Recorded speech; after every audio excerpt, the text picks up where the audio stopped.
خون کی ہولی کھیلی جا رہی ہے، سڑک پر عام شہری کو قتل کر دیا جاتا ہے، دور دور سے ڈاکو اس لیے آتے ہیں کہ یہ تو ہماری جنت ہے، پولیس دو حصوں میں تقسیم ہو جاتی ہے، تب حکمران پریشان۔ آپ سمجھ رہے ہوں گے یہ کہانی میں کراچی کی سنا رہا ہوں، نہیں، یہ کہانی میں ایک ایسے شہر کی سنا رہا ہوں جو کہ تاریخی طور پر بہت زیادہ اہمیت رکھتا ہے۔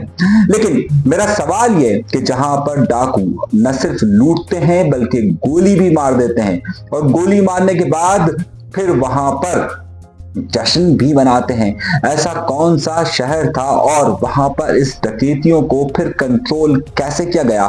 ڈاکوؤں کے کنٹرول کے لیے کون سا نظام بنایا گیا کہ کراچی شہر کے جہاں پر سینکڑوں لوگ ہر سال صرف اس لیے مار دیے جاتے ہیں کہ ان سے ایک موبائل لینا ہوتا ہے؟ تو اس کا حل بھی کیا اسی تاریخ کے اندر چھپا ہوا ہے؟ آج کا بہت اہم موضوع اور بہت اہم کڑی یہیں سے شروع ہوتی ہے۔ آئیے ہم آپ کو تاریخ میں اس جگہ پر لے کر جاتے ہیں کہ جس شہر کو آج آپ استنبول کے نام سے جانتے ہیں، وہ استنبول کے جو کہ ترکی کا بلکہ پوری دنیا کے لیے ایک تاریخی حیثیت رکھتا ہے۔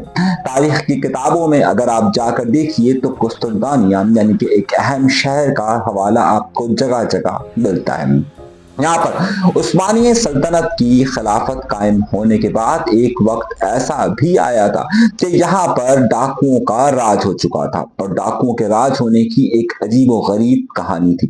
یہ 17ویں صدی کی کہانی ہے کہ جب استنبول مکمل طور پر تقسیم تھا، اس وقت وہاں پر عادل شاہ چہارم کی حکومت موجود تھی۔ یہاں پر نئی نئی بندوق ایجاد ہوئی تھی، اور آپ کو معلوم ہے کہ انگریزوں یعنی یورپ کی بھی ایک سب سے بڑی جیت اس وقت کے ان تمام ممالک میں اس بندوق کی ایجاد ہی تھی۔ تو یہ بندوق استنبول پہنچی تو یہ جہاں پر حکمرانوں کے پاس تھی، حکمرانوں کے ساتھ ساتھ یہ ڈکیتوں کے ہاتھ میں بھی لگ گئی۔ ایک کمزور حکومت قائم تھی، اور وہاں پر یہ تھا کہ ڈاکو نہ صرف لوگوں کو لوٹ لیتے تھے بلکہ اس بندوق کی دہشت اتنی تھی کہ وہ اسے بعد میں مار بھی دیتے تھے۔ پھر ان ڈاکوؤں کا کچھ پتہ بھی نہیں چلتا تھا، اور نہ ان ڈاکوؤں کو گرفتار کیا جا سکتا تھا۔ اب ڈاکوؤں کو کیوں گرفتار نہیں کیا جا سکتا تھا اس کی بھی میں آپ کو وجہ بتاتا ہوں، لیکن پہلے یہ سمجھیے کہ اسی استنبول میں یہ ایک جنت بن چکا تھا ان تمام ڈاکوؤں کے لیے۔ دنیا بھر سے ایک ایک نامی گرامی ڈاکو استنبول آتا تھا۔ وہ یہ سمجھتا تھا کہ یہاں آ کر لوگوں کو لوٹنا اور لوگوں کو لوٹ کر لے کر جانا اور پھر ان کو مار دینا بھی کوئی بڑا مسئلہ نہیں، کیونکہ یہاں گرفتاریاں ہوتی نہیں ہیں۔ اب گرفتاریاں کیوں نہیں ہوتی ہے اس کی سب سے ایک بڑی اہم وجہ کیا تھی، ذرا اس کو بھی دیکھیے۔ یہ کہ وہاں پر ایک خلافت عثمانیہ نے یہ کیا تھا کہ جہاں پر بہت سارے جب یہ جنگیں لڑتے تھے تو اس وقت بہت سارے ایسے عیسائی بچے بھی تھے جو یتیم ہو جاتے تھے۔ انہوں نے چن چن کر ان یتیم بچوں کو اپنے پاس رکھا، اور پھر رکھنے کے بعد اس کی ایک فوج بنائی جس کا نام تھا جانسری۔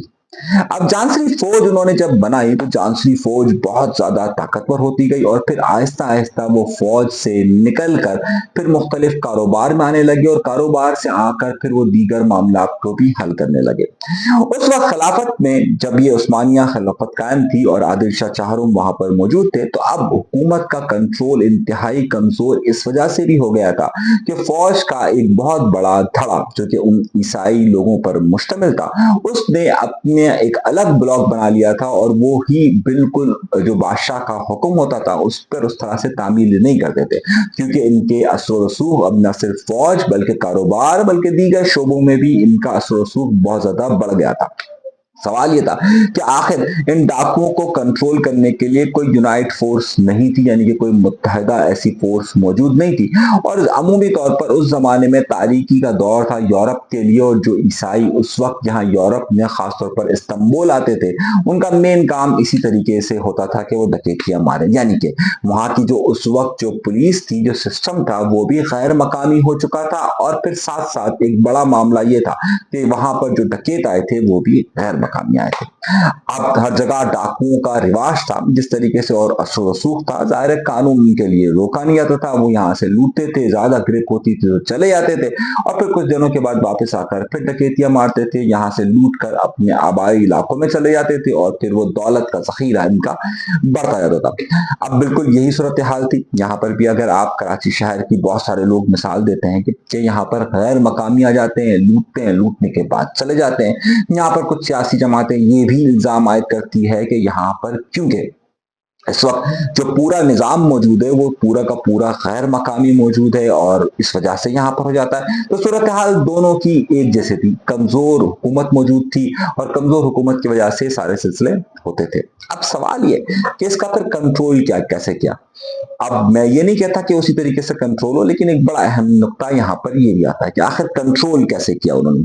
وہاں پر جب بہت زیادہ لوگوں نے شور مچانا شروع کیا، احتجاج کرنا شروع کیا، پولیس کنٹرول میں نہیں تھی، فوج ایک گروہ بندی کا حصہ بن چکی تھی اور واپس کے ہی ایک دوسرے کی چپکلش کا نتیجہ تھی. یہ سمجھا جاتا تھا کہ کہیں اگر اس عیسائی گروپ کو یعنی جانسری کو اگر انہوں نے روکنے کی کوشش کی تو وہ کہیں بغاوت نہ کر دے، تو اور اگر وہ ڈاکو کے خلاف وہ جانا نہیں چاہتے تھے تو اب اس کے لیے ایک طریقہ کار اپنایا گیا. اور وہ طریقہ یہ اپنایا گیا کہ جو وہاں کی مقامی آبادی تھی جو ڈاکوؤں سے بہت زیادہ متاثر تھی اور جن کے خاندان والوں کو ڈاکوؤں نے مارا تھا، اس وقت کی وہاں کی حکومت نے ان تمام افراد کو جن کے لوگوں کو مارا گیا تھا ان سب کو جمع کیا، اور جمع کرنے کے بعد پھر ان کی ایک فورس بنائی گئی جس کا خاص کام یہ تھا کہ وہ وہاں کے ڈکیتوں کو روکیں گے اور ڈکیتوں کے خلاف کارروائی کریں گے. ایک طرف ان جن لوگوں کو بھرتی کیا گیا تھا ان کے پاس ایک شدید نفرت کا عنصر تو پہلے ہی سے ہی موجود تھا، اور اس نفرت کے عنصر نے بعد میں جب فوج یعنی پولیس اس زمانے میں جو ہوتی تھی، یعنی اس زمانے میں ظاہر سپاہی ہوتے تھے، وہی سپاہی بعد میں فوج کا بھی حصہ ہوتے تھے، وہی سپاہی بعد میں وہاں پر امن و امان کی ذمہ داری بھی لیتے تھے. تو اس کے بعد پھر یہ فیصلہ ہوا کہ جناب یہ ایک الگ سے فورس ہوگی. اس فورس نے اتنی بہتر حکمت عملی سے کام کیا کہ صرف ایک سال کے اندر استنبول کے اندر سے ڈکیتوں کا مکمل خاتمہ ہو گیا، بلکہ دنیا بھر کے اندر یہ خوف رائج ہو گیا کہ اگر استنبول میں کوئی کارروائی ہوگی تو وہاں کی جو نظام ہے وہ اسے پکڑ لے گا. اب کیا کیا جائے؟ کیا بہت سارے لوگ یہ کہتے ہیں کہ کراچی شہر میں بھی کچھ ایسا ہی انتظام کیا جائے کہ یہاں پر کوئی مقامی پولیس فورس قائم کی جائے اور اس فورس قائم کرنے کے بعد یہاں پر امن و امان کی صورتحال کو بہتر کیا سکے. سندھ حکومت یا جو وفاقی حکومتیں یہاں پر جو شامل ہیں وہ اس بارے میں قاصر نظر آتی ہے. اگر آپ دیکھیے تو یہاں پر اس شہر میں جسے شہر کراچی کہا جاتا ہے، جسے روشنیوں کا شہر بھی کہا جاتا ہے، یہاں پر لوگوں کو جو چن چن کر مارا گیا ہے اس میں سے کچھ لوگ جو کورنی میں ایک نوجوان کو مارا گیا وہ اپنے موبائل دینے میں مزاحمت اس لیے کر رہا تھا کیونکہ وہ مصنف تھا، وہ ایک رائٹر تھا. وہ جو اپنی کتاب کو لکھ رہا تھا تو وہ کتاب کا پورا مسودہ اس کے موبائل کے اندر موجود تھا، اور جب اس سے موبائل لیا جا رہا تھا تو اس کو سب سے زیادہ افسوس اس بات کا تھا کہ میری کتاب کا کیا ہوگا، اور بعد میں اسے مار دیا گیا، شہید کر دیا گیا اور وہ موبائل بھی چلا گیا. بالکل اسی طریقے سے گلشن اقبال کے اندر جس نوجوان کو قتل کیا گیا، ایک مہینے قبل اس کی شادی ہوئی تھی اور وہ ایک انجینئر تھا. یہاں پر چن چن کر انجینئرز ڈاکٹرز کو مارا جا رہا ہے. اب تک کا جو ڈیٹا ہے اس میں مسلسل تواتر کے ساتھ اس اسٹریٹ کرائم کے اندر لوگوں کے قتل کرنے کے رجحان میں اضافہ ہو رہا ہے. ہر سال یہ اضافہ ہوتا جا رہا ہے. جو رپورٹڈ کرائم ہے یعنی کہ جو رپورٹڈ اسٹریٹ کرائم ہے اس کی تعداد 80,000 سالانہ تک پہنچ چکی ہے. یعنی جو رپورٹ ہو رہا ہے، جو رپورٹ نہیں ہو رہا اسے تو آپ چھوڑ دیجیے. اور کہا جاتا ہے کہ جو 10% کرائم ہوتا ہے اس کا 1% رپورٹ ہوتا ہے. یعنی کہ اگر 10 جرم ہوتے ہیں تو شاید اس کا ایک بندہ کوئی ایف آئی آر درج کرتا ہے. اس کا مطلب ہے کہ اگر رپورٹڈ کرائم 80,000 کے قریب ہے تو ٹوٹل جرم کی تعداد 8 لاکھ سالانہ کے طور پر کراچی شہر میں ہو رہی ہے. یعنی کہ ہر شخص جو ہے وہ تیسرے سال ضرور لوٹا جائے گا. یعنی کہ بہت سارے لوگ اگر اس آپ کیلکولیشن کو دیکھیے تو ہر گھر میں سے ہر دوسرے سال ہر گھر لوٹا جائے گا. یعنی کہ ہر گھر میں سے کسی نہ کسی سے ہر دوسرے سال کچھ نہ کچھ واردات ضرور ہو رہی ہے.